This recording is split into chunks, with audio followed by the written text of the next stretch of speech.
"This is crazy, this is crazy, this is crazy," were the lines spoken by a comic actor in a dream sequence of a holiday movie that I just happen to know is considered by many in this congregation to be the best holiday movie ever. Clark was standing by the kitchen window, looking out at an imaginary scene of himself in a pool filled with beautiful young women, and suddenly he was out there with them, ready to dive in, when he spoke those words, "This is crazy, this is crazy, this is crazy." But his daydream quickly ended when his little cross-eyed niece came into the room, and there he was, back into the reality of his own crazy and frustrating life. Have you ever found yourself in a real life situation that you thought was crazy good, and you just knew you were going to wake up and it would have all been a dream? Think for a moment about that. If not, maybe you need to let yourself be really present right now. In this moment, be present to these people gathered here and know the presence of God in this place. Look at the faces of those around you and see the faces of Christ. Let them wrap their arms around you, either literally or figuratively, when you weep and when you rejoice, and feel the embrace of the arms of the holy ones of God. Go on this journey called life with each one enough to wonder together, to question together, and to agonize together. Be present, really present, with each one of us here to study, serve, and praise together. You won't have to worry about waking up from your daydream. You are the family of faith at this place called First Baptist Greenville, and you are at home. Those of you who know Bill and me know that one unusual thing about us is that our home is not just around the corner from the church. In fact, we don't even live in Greenville County. We live in a neighboring city and have a bit of a drive to make each time we come to worship, to choir rehearsal, to a committee meeting, to circle, to Friday morning Bible study, to Sunday school activities.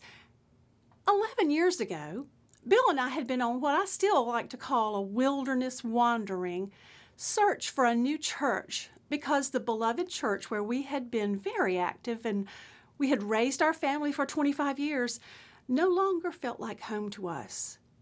We visited some very fine churches in our area over a 2-year search, both Baptist and non-Baptist, and had just not gotten that, "This is it, we're home" feeling that we were really hoping for. Because our daughter Sally, who's now also a member of this congregation, had served the Cooperative Baptist Fellowship in New York, doing urban missions for 2 years under the tutelage of Ronnie Adams and in affiliation with Metro Baptist Church in the Hell's Kitchen area of Manhattan. We were aware that this church was a strong supporter of the CBF. We had gotten tired over the 2-year period of visiting various churches, trying to figure out which one we were going to visit each week. And it just felt so weird to be visitors after so many years of being active members. So we said, let's just take a break from visiting around and go see what one of the worship services is like at First Baptist Greenville. Never intending or dreaming that we would be drawn into this family of faith so magnetically or so quickly as we sat in the back of the church, because that's what visitors do when they want to feel anonymous. The service had only been going on for maybe 10 minutes when I leaned over to Bill and I whispered, "Is this too far to drive?" His reply was no, but I'm not sure we could make the cut for the choir. I told him I was pretty sure he could, but I wasn't sure if I could. Well, guess what? We found out that they don't have tryouts for the choir, and here we are. At the time we initially felt so drawn to this wonderful church, we only knew a few of the reasons we wanted to be a part of it. Since that time, we've learned of so many more.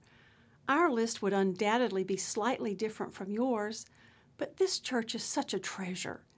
It's such a treasure that it's where we want to place the gifts that we've been given and serve in this place.